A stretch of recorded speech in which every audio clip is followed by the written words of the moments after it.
Hola, buenas noches, ¿cómo están? Sean todos muy bienvenidos una vez más a este espacio. Hoy estamos transmitiendo desde el Facebook de la Oficina para Escritores con un tema que había quedado pendiente después de una conversación que habíamos tenido justamente con Miriam González hace unos cuantos meses. Si no me equivoco, fue el año pasado cuando hicimos también un vivo por el Día Internacional de la Traducción. Y una pregunta, una reflexión que quedó flotando. ¿Es el traductor un segundo autor? Y para eso hoy, 30 de septiembre, que es nuevamente el Día Internacional de la Traducción, y voy a aprovechar para comentar que esto es así porque es la fecha de la festividad de San Jerónimo, que fue traductor de la Biblia y es patrón de los traductores. Así que vamos a hacer un conversatorio muy interesante con David Saracho, que es escritor y abogado de Corrientes. Seguramente el nombre les va a sonar porque es el abogado al que consulto siempre desde la oficina cuando tengo alguna situación que se sale de lo común y que no sé cómo manejar. Y Miriam González, que es traductora de inglés de Resistencia, con la que ya tuvimos el gusto, como dije recién, de conversar el año pasado. Así que los voy a sumar a los dos a la transmisión. Vamos a tener, a lo mejor tengamos que tener un poco de paciencia con internet, pero con buena voluntad y buena onda va yendo. Los voy saludando. Hola David, buenas noches. Muchísimas gracias por haber aceptado la invitación. Hola Miriam, Buenas buenas noches. noches. Muchas gracias por estar aquí. Un placer volvernos a ver. Muchísimas Feliz día, gracias. Miriam.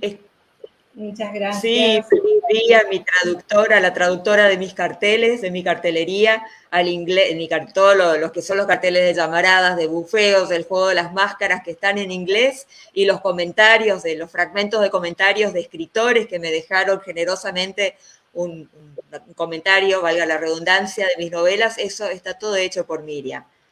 Bueno, pero también agradecerte esta posibilidad de que nos hagamos visibles, aunque sea una vez al año, ¿sí? En este día tan especial para nosotros, y poder hablar y mostrar nuestra tarea que muchas veces pasa por ser invisible, sin embargo es tan importante y tan poco valorada. Muchas gracias, Marina.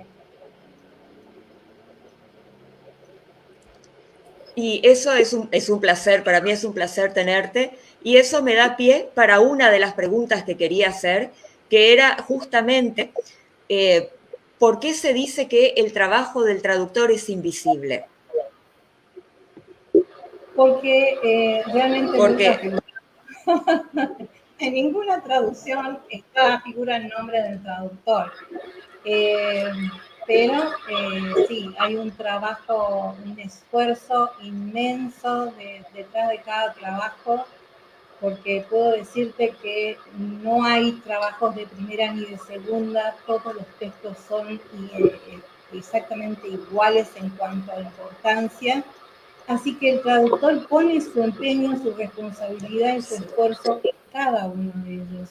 Sin embargo, pocas veces figuramos sí en los textos ya editados, generalmente nunca está el nombre del traductor. Y también habla del talento del traductor cuando decimos que el traductor pasa a ser invisible. ¿Cuándo? Cuando su traducción, o sea, no se nota el traspaso de un original a un texto meta. No sé si me entiendo, Marina. sí, ahí se está perdiendo un poco el audio, fíjate. Se llegó a escuchar lo que dijiste y sí se entendió. Ahora, hay una cuestión con la traducción, y es que por lo menos en cuanto a los libros se refiere, en teoría tendría que figurar el nombre del traductor, incluso a mí que me toca hacer los ISBN de mis propios libros y los libros que entran a la oficina. Uno de los requisitos te preguntan si es obra original, si es obra traducida, y si es obra traducida tiene que figurar el nombre del traductor. Y si no está, lo tenés que dar de alta. Si no está en el sistema, lo tenés que dar de alta. Que David va a saber mucho más del tema porque justamente como abogado él maneja el dedillo. Yo lo que sé lo aprendí de él. No, pero es perfecto lo que dijiste, Marina. Pero también entiendo lo que explicaba recién Miriam respecto, por ejemplo, de los libros que aparecen en español. Todos sabemos que los autores lo crearon en inglés, en portugués, en francés, y cuando ves la portada, ves el título de la obra, ves a la editorial, ves al autor, pero rara vez aparece traducido por. Hay casos en los que tenemos autores muy importantes, entonces obviamente una obra que fue traducida por Borges te va a decir traducida por Borges, digamos abajo, y hasta capaz que le dan un poco más de relieve a la obra y la gente va y compra por la palabra Borges, digamos acá en Argentina. Pero no es la regla, o sea, normalmente cuando se crea una tapa del libro, se deja fuera lo que es al traductor de la obra. En la parte de adentro sí.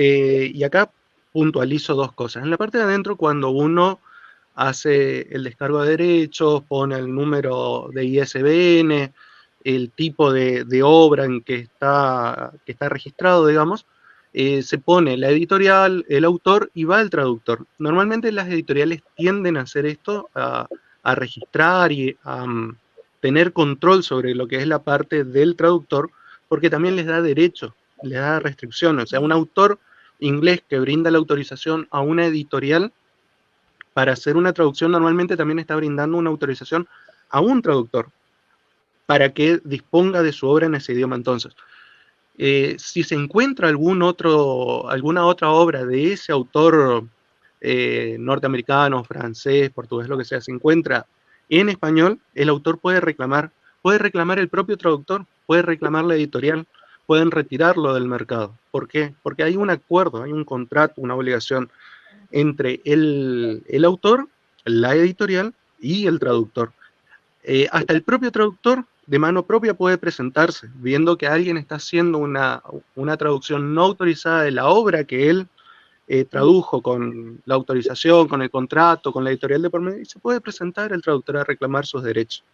Siempre estamos hablando de una obra que está bajo dominio privado. Ese es el único detalle. Claro.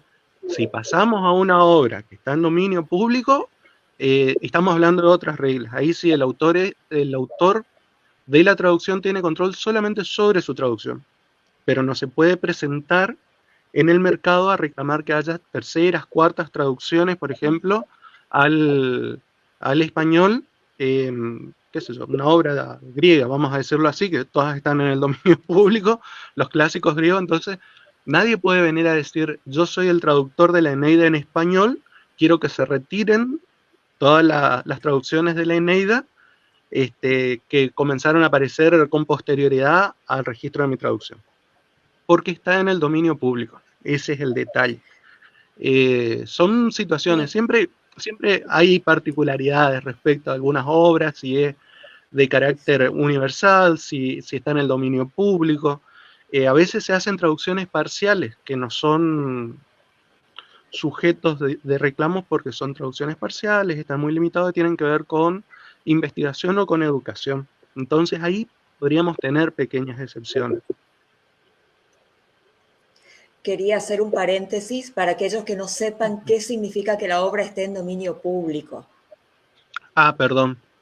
Bien, después de los 70 años de la muerte de un autor, la obra que fue registrada, editada, pasa a estar en el dominio público. Ya no hay necesidad de estar pidiendo la autorización al autor para volver a editarla, para intervenir, no hay que pagar, digamos, derechos a las editoriales para ir a hacer una segunda, tercera publicación de estas obras. Por eso es que a veces se suele contabilizar cuánto tiempo hace que falleció determinado autor famoso, conocido, digamos, alguien que está dentro del repertorio de literatura universal.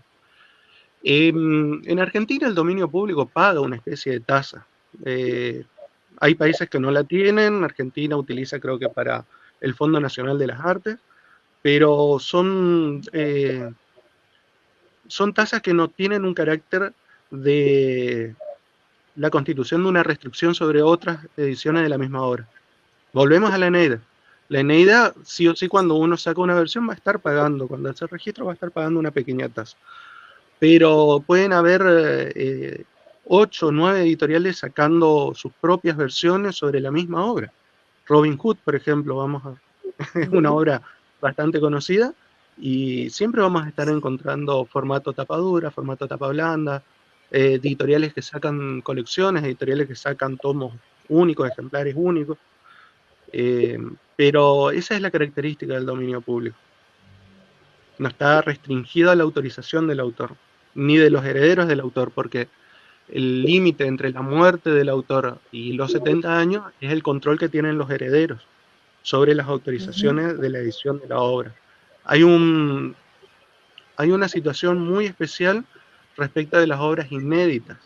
Si hay una obra inédita de un escritor y pasaron 2 años de su muerte y los herederos no se encargaron de editarla, las editoriales pueden intervenir y realizar la correspondiente edición. O sea, van a tener obligaciones económicas y demás, pero ya no se les puede restringir, porque la obra permaneció más de 2 años sin ser editada.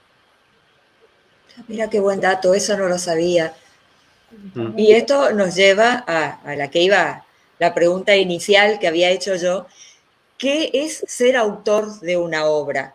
Porque estamos hablando de autoría, una autoría, no sé si decir compartida, pero el traductor, que era lo que hablábamos en su momento con Miriam en el vivo anterior, está creando una obra, porque no está haciendo una traducción de palabra por palabra, sino que se está esmerando, está viendo el sentido, está buscando cuál es la palabra que mejor expresa en el idioma al que hay que traducir en comparación al idioma original, tiene un montón de cuidados y en muchos casos termina creando también una obra maestra, una obra bellísima, pero esa obra bellísima pudo existir gracias a que alguien la escribió antes en otro idioma.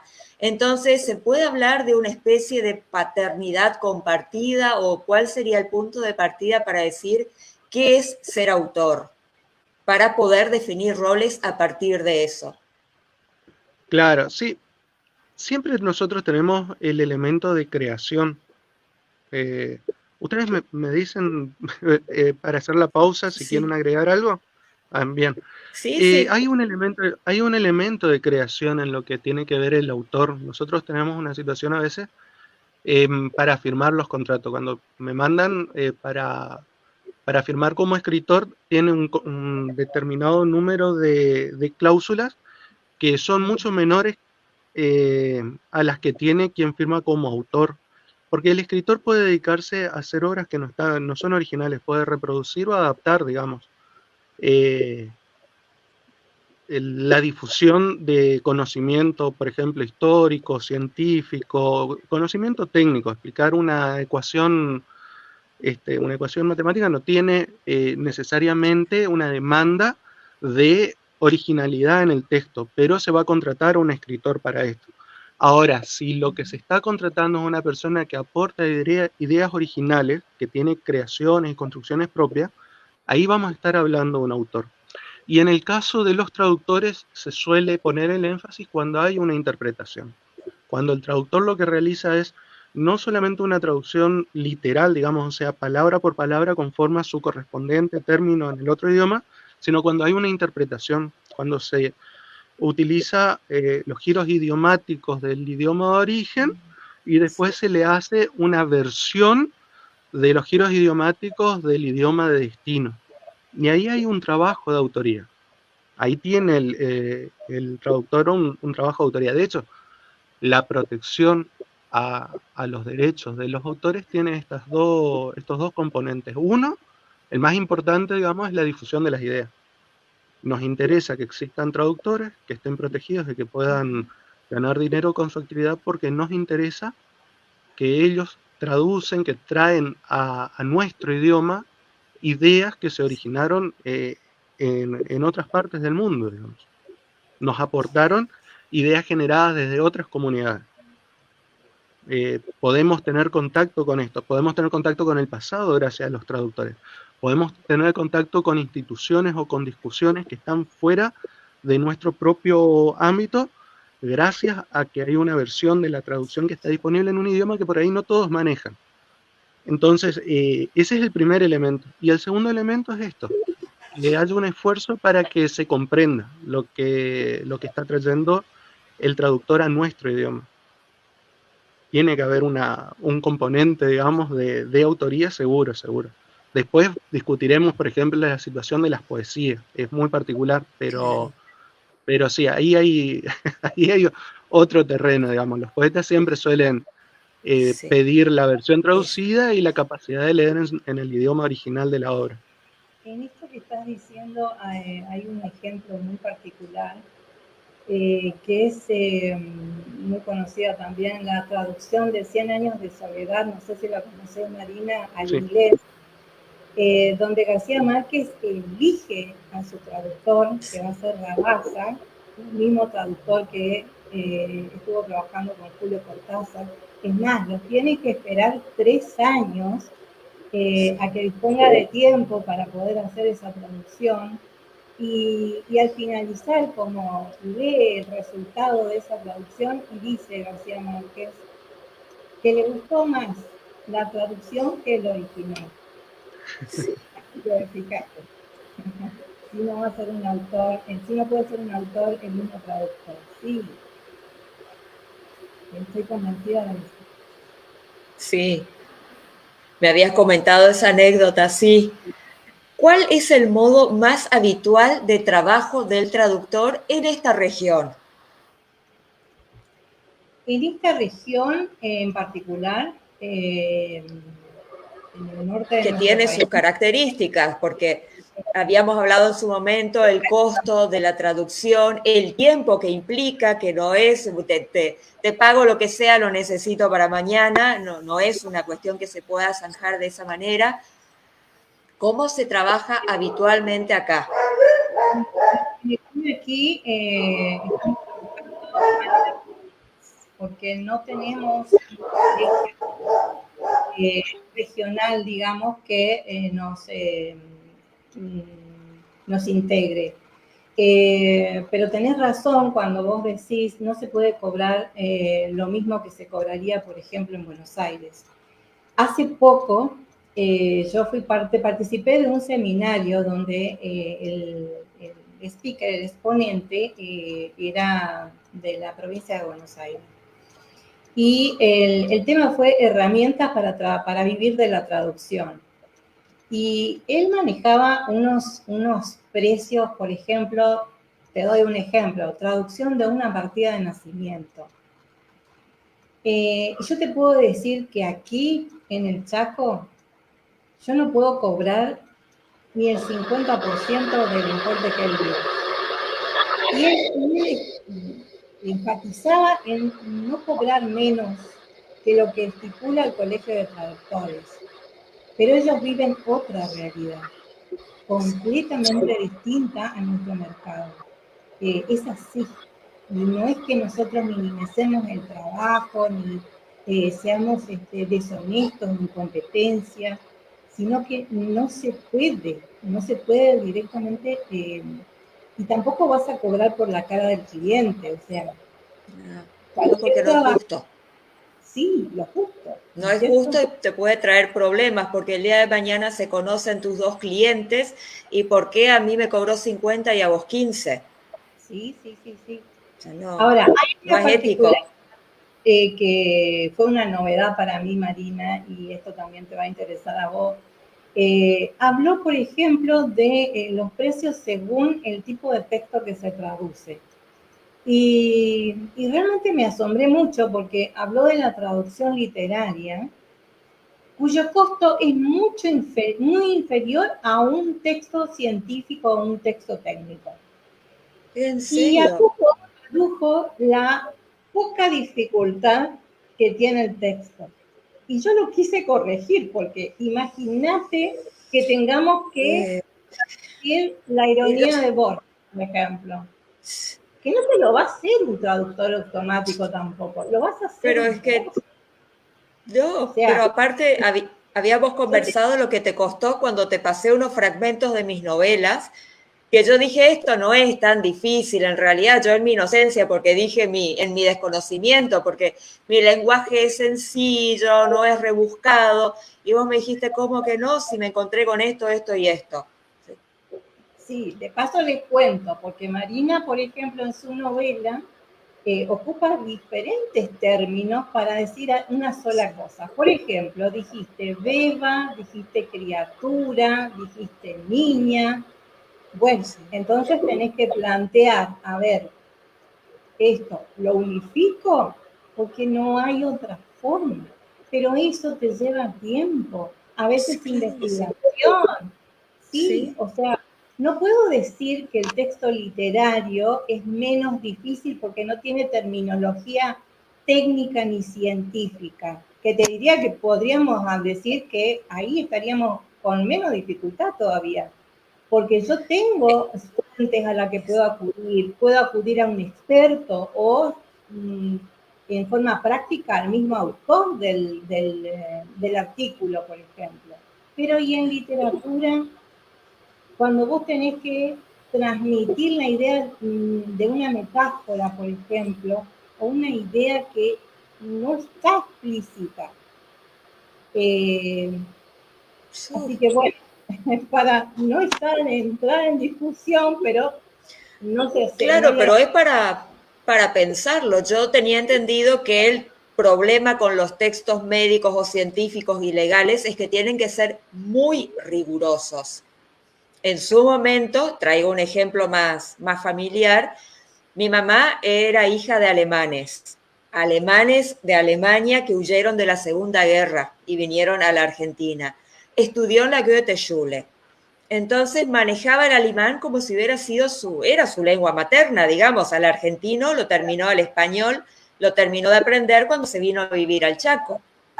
Hasta entonces ella hablaba 70% alemán, su círculo de amigos eran hijos de alemanes o nietos de alemanes, el club alemán de San Isidro, qué sé yo, esa era su junta. Y empezó a enseñar alemán, sin ser profesora. Empezó a enseñar alemán, preparaba a los chicos de intercambio, a la gente que se iba de viaje, de turismo, se iba por trabajo, por lo que sea, y era muy buena profesora. Y también hacía traducciones. Pero cuando le caían con un texto legal o médico, no quería saber nada. Porque decía, una cosa es el lenguaje cotidiano, que yo lo manejo, porque lo viví, porque crecí con ese lenguaje cotidiano, y otra cosa es que me vengan con algo de semejante rigurosidad. Yo no manejo leyes, no manejo medicina, entonces eso no quería saber nada. Lo demás, si era una carta, no sé, una petición, lo que sea, ella lo podía hacer. Pero con lo que fuera legal y científico nunca se metió. Y bueno, manejando el idioma desde adentro, digamos, porque le faltó nacer en Alemania nomás, lo demás lo tenía. Es lo que nosotros llamamos como ética interna, ¿viste? Hasta dónde un traductor puede decir que sí o que no al aceptar o no un trabajo. Y yo digo que eso también viene con tu responsabilidad de decir, no lo puedo traducir, no lo voy a aceptar porque no lo puedo, no estoy capacitado, ¿sí? No tenés especialidad, no tenés experiencia. A mí me ha pasado con un texto, por ejemplo, de un texto comercial de exportación, importación, texto, un documento aduanero. Jamás en mi vida trabajé con esa terminología. Y te puedo decir, eran columnas donde habían a lo mejor 2 o 3 palabras, pero desde la primera hasta la última eran desconocidas para mí. Entonces, viste, no me tiré a la puerta directamente. Claro. También es una cuestión de respeto al cliente. Sí. No. ¿Es un desafío? Sí, se entiende. Pero también, no sé, es como vos decís, por respeto al cliente uno tiene que ser completamente sincero y honesto. Porque el final y el resultado debe ser el mejor. Así que si trabajas con responsabilidad, eso está ahí a primera vista. Obtener lo más fiel al original. ¿Sí? Como resultado, ¿no? Claro. te hago otra pregunta, esta creo que iría más para David, porque tiene más que ver con el tema legal. ¿Qué reconocimiento implica para el traductor figurar en el ISBN de un libro? Bueno, esto es lo que te había contado anteriormente respecto de los derechos. Volvemos al caso de es importante los entonces. contratos. Sí, volvemos al tema del contrato. Si un autor norteamericano autoriza para el mercado en español, el mercado iberoamericano, el mercado latino, una determinada editorial, está autorizando también a un traductor. Y ese traductor tiene derecho tanto respecto de su propio trabajo, cuanto a los trabajos que se presenten sin la autorización con la que él cuenta.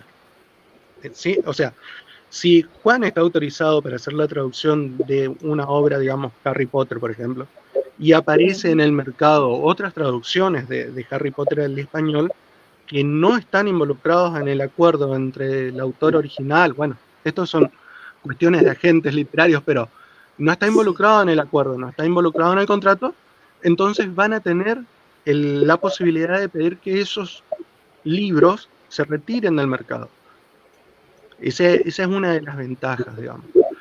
También hay un control de calidad, porque a veces el traductor hace bien su labor, pero la editorial toma criterios en los cuales decide fragmentar, mutilar la obra, y el traductor puede defender el derecho a la integridad de su propia obra, como cualquier autor, como si fuese el autor mismo de la obra. Si se utiliza su obra para los fines en los cuales él no consintió, para hacer burlas, para menospreciar una obra, lo que sea, para hacer algún tipo de menoscabo a la obra que él tradujo, también se puede oponer, como quien se opone a que se maltrate la propia imagen, digamos. Hay un conjunto de derechos que son patrimoniales y hay otros que son morales. Y todos los tienen los autores, obviamente, de forma originaria, pero de manera derivada hay varios agentes en el medio del camino, las editoriales normalmente, pero también el traductor. Tiene esa capacidad. Y ese es un punto que me gustaría también que profundizara sobre los derechos patrimoniales y morales, para aquellos que no sepan a qué se refiere, porque es un punto importante y es importante que también el traductor tenga esos derechos. Sí, el de la mutilación es 100% un derecho moral. Si el traductor presentó una obra donde rojo es rojo y lo cambiaron a colorado y no es lo que él puso, entonces él va a estar afectado en su trabajo. Pero esencialmente va a estar afectado a un factor moral. Y él puede presentarse a reclamar la integridad de su trabajo original. Yo señalo la parte literaria, pero hoy por hoy estamos viendo todos estos fenómenos en soporte digital, bueno, los medios audiovisuales ya estaban, o sea, cine, televisión, ya teníamos estas situaciones respecto de se tradujo completo, no se tradujo completo, quién fue el autor original. Se puede llegar a presentar una situación de sustitución que puede terminar, obviamente, en litigio. Por eso es importante el registro de la obra. Por un lado hay el ISBN, pero también hay que tener en cuenta la Dirección Nacional de Derecho de Autor, que es el que le va a dar la fecha cierta a partir del momento de la exigencia del respeto, tanto patrimonial cuanto moral. El patrimonial es dinero. El derecho patrimonial es dinero, es económico. Se puede traducir en juicios por falta de pago, por falta total de pago, por participación o no en beneficio, eso ya depende de cada contrato. En Argentina rige la libertad contractual, o sea, se puede pactar por un precio fijo, se puede pactar por parte precio fijo, parte participación de mercado, se puede pactar completamente por participación de mercado. Esto, por ejemplo, vi en movimientos de cine independiente de España donde al no tener recursos suficientes para pagar a todo y cada uno de los que estaban involucrados en la producción de cortos, lo que hacían era firmar contratos donde se comprometían 1%, 2% de lo que se obtenga al final del año, al final de las exhibiciones, cada 6 meses. En Argentina se puede hacer lo mismo. Los patrimoniales son los que se pueden ceder llegado el caso, ¿no? Todos los patrimoniales se pueden transmitir, también se mueven en la parte hereditaria, se pueden fraccionar, por ejemplo, en lugar de que me pasen el dinero a mí, puede fraccionarse para que vaya un poco a la familia y otro poco a una obra de caridad. Se traduce, patrimonial yo le digo siempre dinero, pero sí, se puede traducir en algún otro tipo de beneficio. Siempre de carácter económico, monumentos y esas cosas, ¿sí? Claro. Y los morales tienen que ver con la autoría de la obra. Sí, son autoría, integridad. El autor lo que hace es integrar un conjunto de elementos que ya están dentro de la experiencia. O sea, el autor toma las palabras que ya existen, los símbolos que ya existen, y lo que va haciendo es una configuración propia, donde su objetivo final es la transmisión de una idea, normalmente original, total o parcialmente. La originalidad también es otro tema a discutirlo. Sí. Pero en definitiva, lo que el autor puede reclamar es que se esté también atentando contra el contenido de su obra, que se lo utilice, por ejemplo, un poema que está dedicado a cuestiones patrias, que se lo termine utilizando para una publicidad comercial, que hagan publicidad de una gaseosa, y esa no era la finalidad, digamos, de su creación.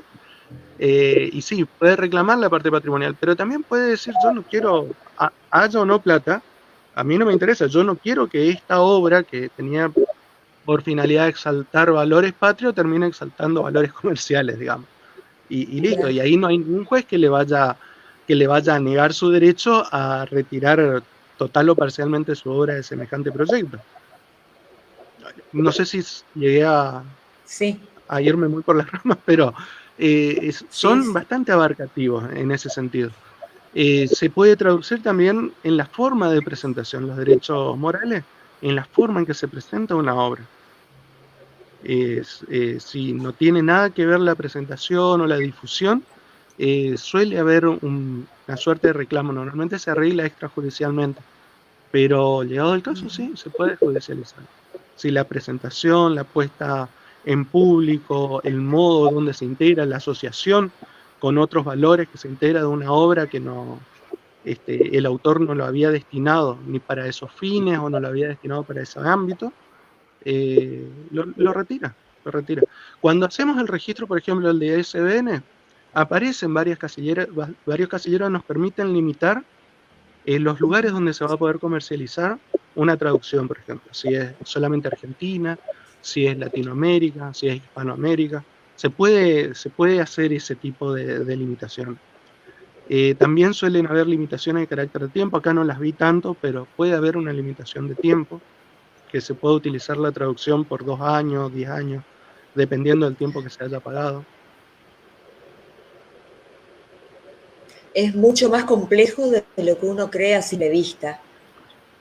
Sí, hay que estudiar cada caso en particular. Estos son como las grandes generalidades y algunas particularidades que se pueden presentar, siempre. El caso también se extiende a los herederos. Los herederos de una obra pueden reclamar. Si hacen una parodia, una obra jocosa, como pasó con un chamamé en su momento, que los herederos se habían presentado a reclamar frente a un programa de televisión porque consideraron que se estaban burlando y menoscabando esta obra chamamecera, y bueno, hicieron intercambio de cartas documentos. Y los herederos tenían razón en ese punto. O sea, ellos tienen esa facultad, digamos, de hacer un control de carácter moral. No era el reclamo por el dinero, el reclamo acá era por el significado moral del contexto en el cual habían utilizado la música y la modificación a las letras. Claro. Y pasamos ahora a un tema interesante que estuvimos chateando con Miriam cuando estábamos hablando de hacer este vivo, y que tiene que ver con la parte ética del trabajo de traducción. Puede pasar que algún escritor que no esté muy interiorizado en el tema tenga miedo de entregar su obra y diga, bueno, hablo más bien de autores independientes, porque cuando uno logra entrar a una gran editorial, sobreentiende que va a haber determinados resguardos legales, pero hay un gran porcentaje de escritores que son independientes y que se van manejando como pueden, que pagan su traducción, pagan por la corrección, van haciendo como pueden, van avanzando como pueden con su libro. Y puede pasar, lo mismo puede pasar ante un corrector, decir, no, qué miedo que me da entregarle la obra y mirar si me la roba, si me la plagia. Entonces, estábamos hablando con Miriam que hay un código ético de los traductores para resguardar este tipo de situaciones. Después lo vamos a hablar con vos también, David, fuera de las traducciones, con correctores o lectores en general. También puede existir ese miedo. Cuando manda uno a un concurso, un texto inédito, también algunos escritores tienen mucho miedo de que alguien se los robe. Entonces empezamos con vos, Miriam, y después seguimos con lo demás.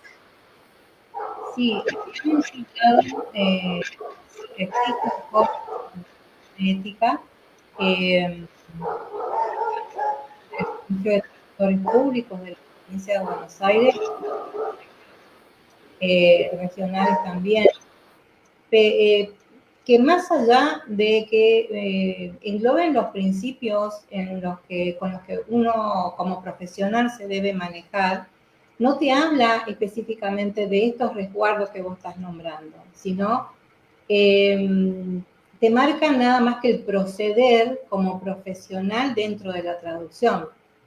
Y algunos no están tan de acuerdo con estos artículos porque van más allá de ellos van más allá con el tema de lo abstracto, es decir, hasta qué punto un traductor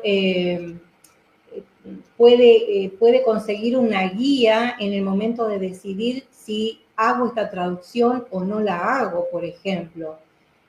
Cuando se trata de una traducción que suponte va a perturbar la convivencia social o que tiene ciertas ideologías y no está planteado, no está muy definido cuál va a ser su audiencia. Entonces, si el traductor lo acepta o no lo acepta, si no lo acepta, probablemente se sienta como juez o como censor de ese texto que no traduce. Pero y si lo acepta, puede tener consecuencias esa traducción. Entonces, en ese momento se puede sentir como cómplice, de esa persona, de ese autor cuyo texto traduje, pero con el que no estaba de acuerdo. Entonces, como que figuro como cómplice de eso que no quería hacer, digamos. Y nada más está haciendo su trabajo, que es el de traducir, ¿sí? Pero ya la parte legal lo dejaría a David, porque ya llego hasta ahí con mi conocimiento. Pero estábamos hablando de este código ético que a veces no nos recuerda del todo y tampoco sirve como guía. Hay situaciones, miles de situaciones que no están abordadas, no pueden ser abordadas en 57 artículos, ¿me entendés? Claro, claro. Hay generalidades, pero después empiezan a aparecer casos puntuales que no pueden estar contemplados. Exactamente, sí, sí. Lo que sí está claro es el buen proceder, no tanto en tu profesión, también no con tus clientes, sino con tus colegas también. Tratar de manejarte siempre con honestidad, ¿no es cierto? Sobre todo cuando está sujeta tu responsabilidad al decir, el cliente siempre viene y te dice, yo no necesito para mañana en la tarde. Y bueno, está en vos tu responsabilidad de, primero, fijarte de qué se trata ese texto, porque vos decís, sí, lo acepto, lo voy a hacer. Y cuando te ¿entendés? De llegar al otro día, hacerlo en 24 horas. Así que bueno, eso te va enseñando la experiencia también. O en el caso, por ejemplo, me ha pasado muchísimas veces. Te viene el cliente y te dice, mira, yo necesito la traducción de este abstract, pero yo ya hice la mitad de la traducción. Resulta que a lo mejor esa traducción la tenés que firmar vos. Entonces, Hago el resto, no lo acepto, lo hago completo, hablo con el cliente, a ver si, porque generalmente hacen esto porque para reducir costos, pero vos te das cuenta cuando te pones a leer que hay errores significativos en esa traducción y que la persona que va a firmar sos vos. Cuenta el total de la traducción, ¿me entendés? Entonces, por ahí podemos llegar a un arreglo, o yo, por ejemplo, poder salvar esos errores que estoy viendo, pero está todo, el secreto está en la comunicación con el cliente o con el autor. Ahí está. Eso te iba a decir, qué importante es la comunicación.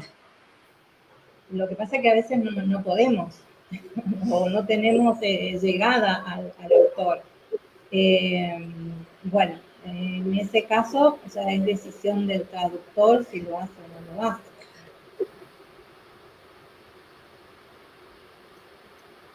Que es bastante complejo el tema cuando uno lo puede experimentar en carne propia, ¿no? Porque uno como escritor, yo por lo menos como escritora nunca me hubiera planteado eso. Sí. Y después tenés la otra, que recibís un trabajo y te dicen, mirá que, lo mismo que decía el exponente del que te hablé, mirá que un texto de pedagogía, o sea, no te va a costar nada. Resulta que ¿quién dice? Su terminología, ¿entendés? No me pueden decir, esto es de pedagogía, no va a ser difícil. No. Y muchas veces todo lo contrario. Porque ¿qué pasa en el español? Y sobre todo en ciencias humanísticas, me voy al parafraseo, que no existe en el inglés, ¿entendés? Y que te digo más, usando el parafraseo en artículos científicos, ¿por qué uso el parafraseo? Porque me faltan cantidad de palabras que yo tengo que cumplir para que me admitan el artículo. Pero resulta que el inglés no lo puedo pasar así. No va a ser Ay, claro. ¿Entendés? El inglés es mucho más concreto. Preciso, mucho más claro. Usa menos palabras para decir lo mismo. Sí, imagínate. Así que no, hay situaciones específicas que cada texto es un caso, te digo. Así como David tiene sus casos con sus clientes, cada texto es súper complejo y por eso es tan importante que aceptes participar de estos vivos para que los escritores sepamos cómo es el trabajo de un traductor, porque es como cualquier cosa, vos ves el resultado final, no sé, ves el resultado final de un chef que te prepara una mesa exquisita, pero no sabes lo que costó preparar esa mesa exquisita.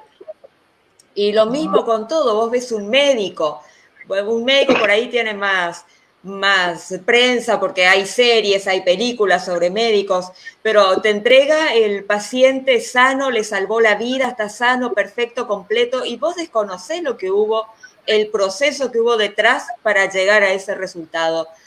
Y pasa lo mismo con los libros, cuando a los escritores, cuando nos dicen, bueno, pero a mí una vez me dijeron, en un par de semanas lo resolvés, ¿no? Cuando estaba con las 2 primeras partes de la novela que presenté el año pasado y faltaban las demás. Yo dije, en 2 semanas no resuelvo ni un capítulo. Pero eso no lo conocía la persona que me lo dijo. Y bueno, uno me imagino que con ese mismo desconocimiento es que dicen, bueno, este texto que lo hice yo misma, te lo dice a vos, este no es complejo porque yo escribo sencillo, entonces no va a ser tan complicado traducir, y no, sí es complicado traducir porque hay que considerar un montón de detalles que vos no estás conociendo. Y por eso es tan importante conversar y que los escritores se interioricen, porque eso también les va a facilitar el día de mañana. Lo primero y más básico, calcular los tiempos. No es que junté el dinero, yo te lo doy, lo necesito para dentro de 2 semanas. ¿Cuántas son? 500 páginas. No, imposible. Por lo menos eso ya sería un gran paso, que los escritores conozcan y digan, bueno, me tengo que manejar con mucha anticipación, no es solamente juntar el dinero. Y de ahí en más, todo lo demás que estás contando. Mira, te digo más, hubo una situación en la que, no sé, me llevaron más o menos 3, 4 días. Siempre los artículos científicos, sobre todo los médicos o relacionados con la salud, fueron bastante precisos. No iban nunca a la subjetividad. Pero resulta que parece que estamos un poquito aburridos. ¿Y qué pasa? Empiezan a implementar, por ejemplo, en los subtítulos, refranes, que se llaman idioms en inglés. Refranes, ¿viste? Bueno, ese refrán que estaba en inglés, yo lo encontré como un árbol no te tapa el bosque, ¿no? O el árbol tapa el bosque, una cosa así. Claro. Estaba segura, ¿viste? Y me daba vuelta. No dejes que el árbol tape el bosque, una cosa así es el refrán. Me puse a leer todo la parte de que correspondía a ese subtítulo para poder entender el contenido, a ver a dónde quería llegar la autora. ¿Y sabés en qué terminamos? Pero previa comunicación con ella, quitarte las vendas de los ojos. Ah, ¿sí? Nada que ver. No, o sea, sacábamos madera, sacábamos árbol, ¿viste? Quitarse la venda de los ojos. Era así el subtítulo que ella necesitaba. Y bueno, y corrió el tiempo. Ya pasaron 2 o 3 meses. Vos estuviste investigando y no te decidís y preguntás y corre lo más valioso que tiene el traductor, que es el tiempo, porque no se puede perder ni siquiera una hora. Hay terminología que te llevan días para poder interpretar, a ver qué se puede decir. Pasó cuando recién empezaba a trabajar con la palabra browning, por ejemplo, que yo iba entre el amarronado, claro, estaba trabajando, estaba explicando cómo mantener los alimentos si se trataba de la manzana, cuando se volvía marrón. ¿Saben qué terminé con ese brownie? Oxidación. Llegué a ese resultado hablando con un experto. Así que te digo, cada texto es un desafío. Y eso es lo bueno, y eso es lo apasionante de los traductores. Sí. Recién mencionabas el tema del tiempo. Y hay varios trabajos dentro de los muchos trabajos que hay que hacer hasta lograr sacar un libro que implican concentración y tiempo, que no se pueden hacer de manera automática. No es que mientras vos dejás que se procese esto, yo puedo, no sé, por ejemplo, cuando uno renderiza una película, bueno, mientras hace eso yo puedo aprovechar para hacer otras cosas. Acá no, acá vos traducís y son horas que tenés que estar sentada con el texto, trabajando en el texto y no podés hacer ninguna otra cosa mientras tanto. Sí, a veces es recomendable tomarte tu tiempo también, sí, hacerte un espacio, porque es como que te encasillas en eso y... Te satura. Sí, no se puede resolver. Sí. Es necesario a veces tomarse un tiempito y después volver al ruedo. Pero no es algo, no es una tarea que mientras, o qué sé yo, volvamos al tema del chef. Mientras corta las papitas puede estar cocinando la carne. No, acá mientras traducís, mientras corregís y no podés estar haciendo, no se hace sola la cosa mientras vos adelantás otra. Son tareas que te absorben totalmente. Y aparte, ¿sabes qué? Los traductores tenemos un gran defecto, que somos aficionados a la revisión. Ah, sí. Y a la corrección. Y siempre encontrás algo. Siempre encontrás algo. Ah, ¿cómo se me escapó? Te juro.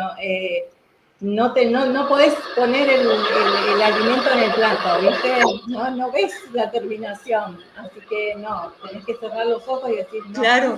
Está listo, porque si no, seguimos. Hasta acá. Sí. ¿Te habrá pasado a vos? Es que sí, me pasa, pero no la quiero ver más. No la quiero ver más, porque seguro que algo encuentro. Sí. y te agarrás la cabeza y decís, pero ¿cómo no lo vi antes si eso estuvo siempre ahí? Bueno, es así. Y ahora sí, David, vamos a redondear el tema del plagio.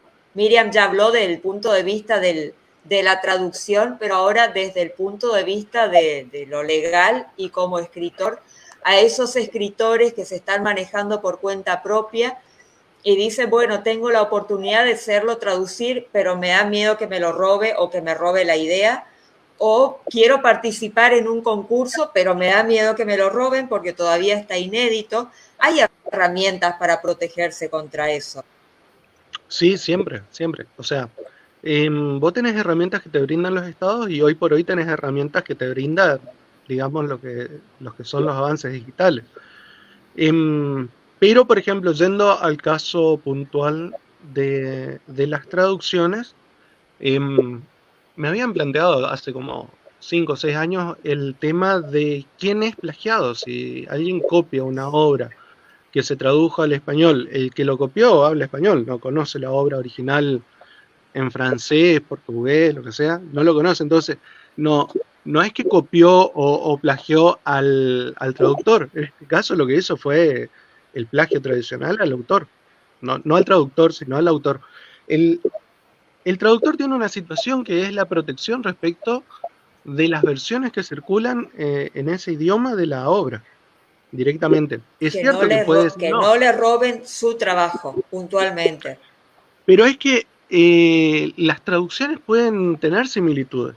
El tema está acá que también pueden tomar la traducción que haga Miriam, le ponen otro nombre y la vuelven a publicar. Sí. Pero si Miriam es la traductora que está autorizada, es la que tiene la firma, ella lo que va a estar haciendo la protección es respecto de esa autorización que tiene. Más allá de que exista el plagio o que sea un plagio evidente y manifiesto, pero se trata de una traducción. Ese es el elemento clave. Y tiene que tratarse de una traducción que esté autorizada. Por otro lado, se puede llegar a reclamar respecto de aquellas obras que están dentro del dominio público, volvemos a él, donde el autor dice, no hay posibilidad de que esta traducción sea otra que sea otra distinta a la que yo ya hice.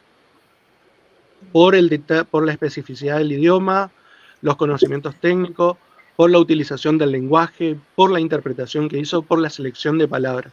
Y entonces sí, se puede llegar a generar un reclamo, pero bueno, el tema está acá que necesariamente va a pasar por un órgano colegiado, un cuerpo de personas especializadas en el tema que van a tener que pronunciarse. Si va el reclamo delante, por ejemplo, a un juez, el juez no va a saber estos detalles. Va a tener que pedir expertos, y probablemente más de uno. En cuanto a lo que es el reclamo por la parte formal de los registros, es la Dirección Nacional de Derecho de Autor. Las traducciones que todavía no se hayan editado, las obras originales que tengan los autores que todavía no editaron y quieren mandar a traducir o quieren poner en un concurso, pueden protegerlas por la Dirección Nacional. En Argentina eso es posible, digamos. La protección queda por 2 años. Yo les suelo decir, después de 2 años, busquen la reinscripción,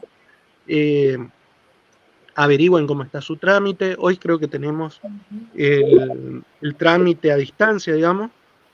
Hoy se hace online. El trámite a distancia se puede hacer claro, se hace online.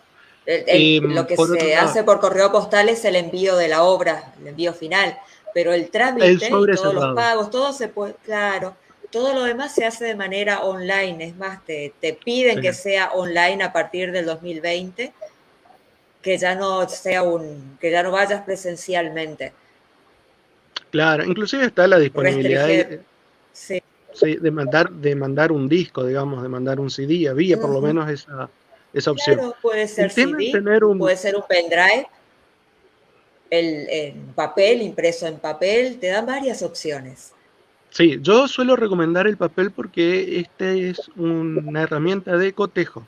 Argentina tiene la libertad probatoria, pero hay pruebas que tienen más peso que otras. Entonces, la inscripción que se hace delante de la Dirección Nacional de Derecho de Autor, por ejemplo, un contrato de traducción o ya la versión de la traducción realizada, da fecha cierta por un lado en cuanto a inscripción, pero en cuanto al material que se manda, al sobre cerrado, lo que otorga o lo que crea es un elemento de cotejo, porque este es un sobre que queda cerrado.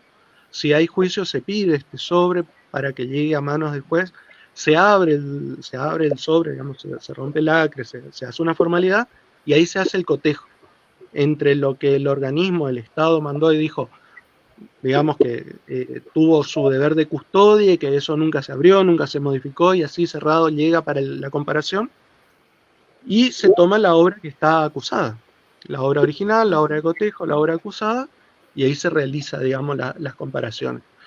Están también los sitios digitales como el Creative, ¿cómo es? Ayúdame en esta parte, Marina. Safe Creative. El Safe Creative. Perfecto. Safe Creative es un caso muy particular, digamos, donde uno puede levantar la obra, guardar el archivo digital y a futuro utilizarlo como comparación para cuando hay algún tipo de reclamo. A mí me pasó respecto de la disputa por el nombre de una colección.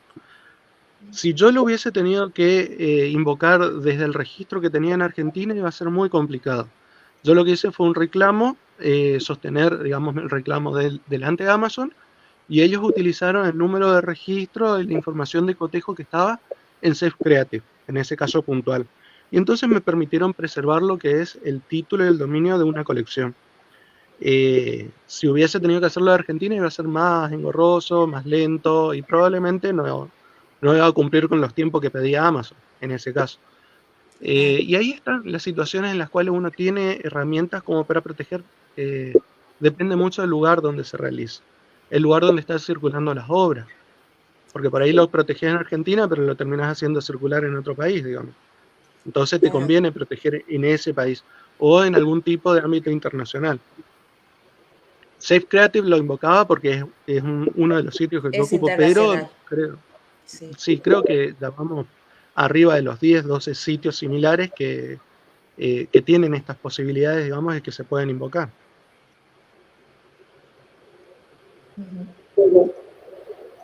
¿Algo más que quieran agregar que les parezca que haya quedado sin decir?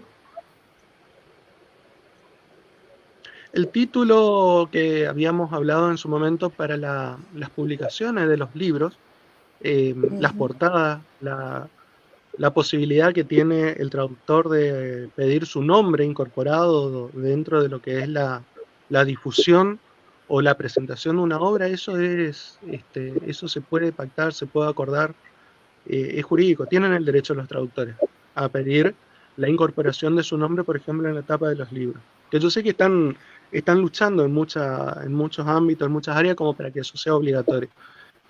Más allá de que se consiga o no la obligatoriedad, es un derecho que ellos tienen. Cualquier persona que participa. Las ilustraciones, por ejemplo, ¿cuántos ilustradores aparecen en las tapas de los libros? A veces es porque son muy famosos, digamos.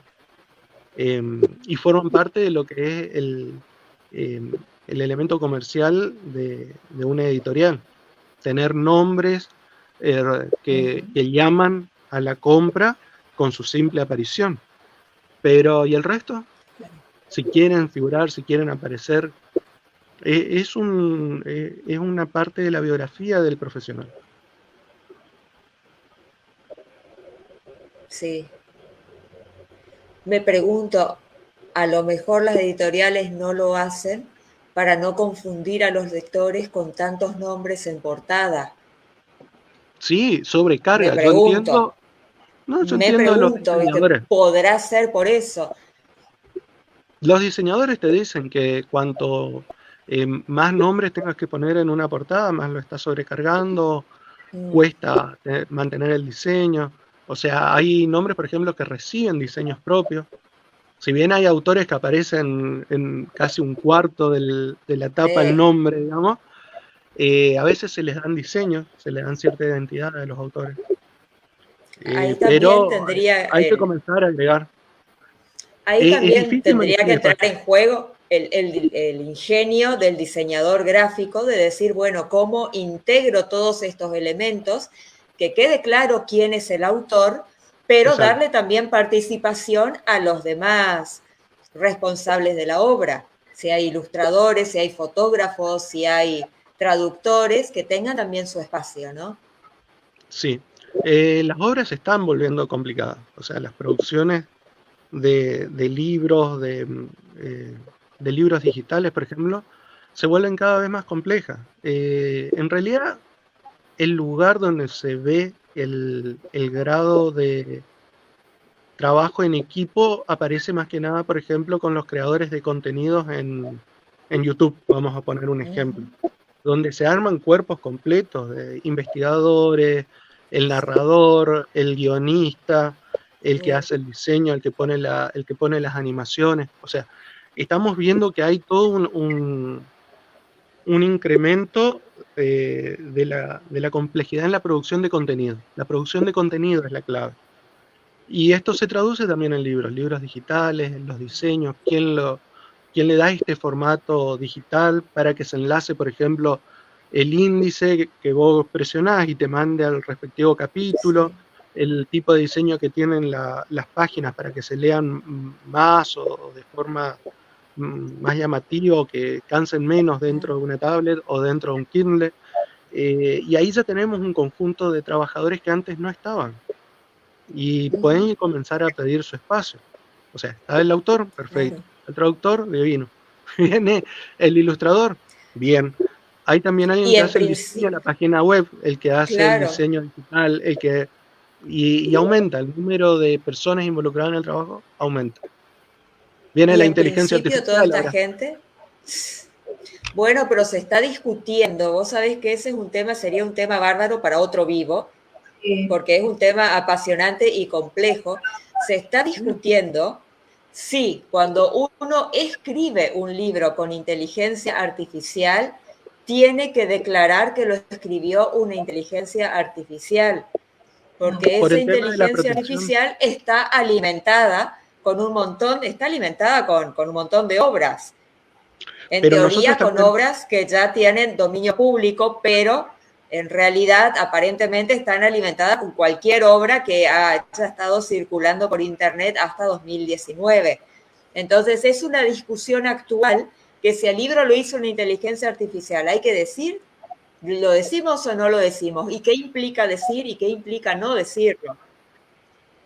Sí, también implica admitir que se tiene un tipo de talento, que se conoce cómo utilizar una herramienta, como quien manifiesta que está utilizando un Photoshop o está utilizando un CorelDRAW para producir una obra de arte, un cuadro, unas ilustraciones.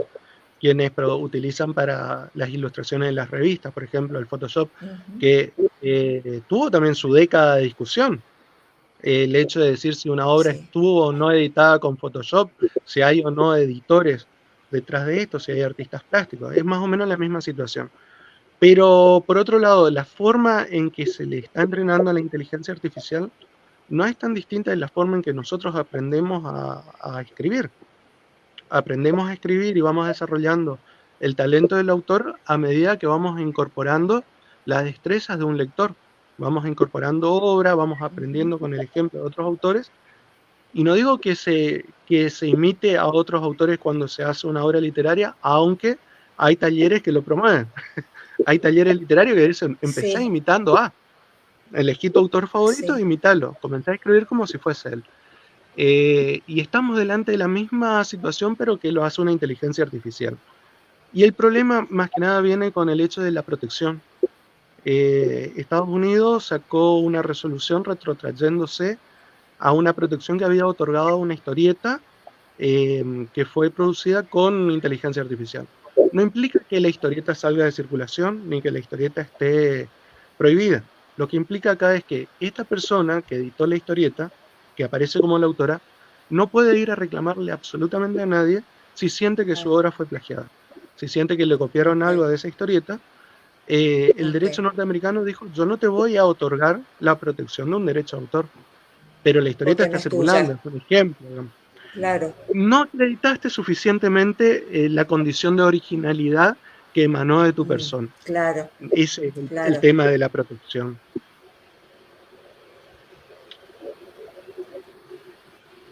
Apasionante tema y bueno, queda pendiente entonces la invitación para un día reunirnos y conversar largo y tendido sobre lo que implica la inteligencia artificial para cada uno de nosotros, ¿no? es una preocupación, te diría, también de los traductores, porque con la inteligencia artificial desapareceríamos nosotros, los intérpretes también. Sí. Habría que plantearse eso, teniendo en cuenta ventajas y desventajas que tiene, pero creo que Claro. todavía vamos a estar, no sé, pienso que la traducción humana todavía no se la puede reemplazar, al menos por ahora. No, yo creo que es una herramienta, como toda herramienta vino para quedarse. Quienes la aprovechan y se presentan como personas hábiles en utilizar esta herramienta probablemente tengan más trabajo. Es decir, va a haber un desplazamiento laboral, como siempre hay un desplazamiento laboral. Pasó entre quienes manejaban computadora respecto de quienes manejaban una máquina de escribir, pero no una computadora, Claro. o quienes se manejaban solamente a mano y no adquirieron habilidades ni mecanografía, y tuvieron un desplazamiento eventualmente, digamos. Hay determinados tipos de profesiones que fueron reemplazadas con otras. Yo empecé a hacer práctica profesional en la parte jurídica, teniendo acceso a expedientes antiguos que estaban hechos a mano sobre papel romaní. Había una caligrafía, había una forma, digamos, de presentar la obra. Y con el tiempo, bueno, se nota dentro del propio expediente en que se van reemplazando estas especialidades. O sea, ya no hay más una persona que está dedicada exclusivamente a armar el escrito, a hacer manuscrito y presentarlo en papel romaní, que tenga toda esa especialidad, sino viene alguien que lo va a poner por máquina de escribir, digamos, lo va a tipear, un mecanógrafo. Y también estos fueron desapareciendo, o sea, ahora tenemos los trabajos que se presentan por computadora. Y en el caso de los traductores, sí, van a haber traductores que van a usar inteligencia artificial, van a seguir trabajando, capaz trabajen un poco más, y probablemente pongan en peligro a otros. Sí. Como le ocurrió con la traducción automática, también pensábamos que íbamos a desaparecer y sin embargo, aquí estamos. Claro, porque siempre la persona, la mente humana va a tener cierta ventaja sobre un software o sobre una máquina, porque en definitiva fueron creados y están siendo manejados por mentes. Sí, tal cual. Podemos tener, es una herramienta muy rápida, cada vez más precisa, pero en cuanto a localización, por ejemplo, al fluir del regionalismo, el uso de dialectos, tiene muchas limitaciones, por lo menos todavía. Claro. Así que... Por eso como herramienta, por ahí lo interesante sería empezar a usarlo como herramienta. Exactamente. Uno como escritor, cuando el que pasó, como dijo David recién, los escritores también pasamos de escribir a mano a la máquina de escribir y después la computadora, y con toda la reticencia del mundo, porque decíamos, ¿y si le pasa algo a la máquina y yo pierdo todo lo que tengo ahí escrito? Porque esos miedos atravesamos cuando recién en los inicios de las computadoras, y pasaban también esas cosas, y siguen pasando esas cosas. Ahora hay copias de seguridad, pero no todo el mundo tiene copias de seguridad. Entonces, bueno, esos miedos de decir, no, pero yo el cuadernito y la virome lo tengo en cualquier lado, la máquina de escribir ya me limita, escribo más rápido, pero tengo que estar atado a la máquina de escribir, bueno, y la computadora con toda su complejidad. Y sin embargo, de a poco lo fuimos integrando y ya forman parte del trabajo y nos agilizan y nos ayudan y sabemos cómo proteger el trabajo, cómo protegernos nosotros y usar la tecnología. Creo que habría que llegar a ese punto también con la inteligencia artificial. Un punto en el que podamos decir, me estoy sirviendo de esto para trabajar más y mejor, y no la máquina me desplazó porque no me pude adaptar a ella. Creo que ese es el desafío que vamos a enfrentar en los próximos años. Sí, tal cual.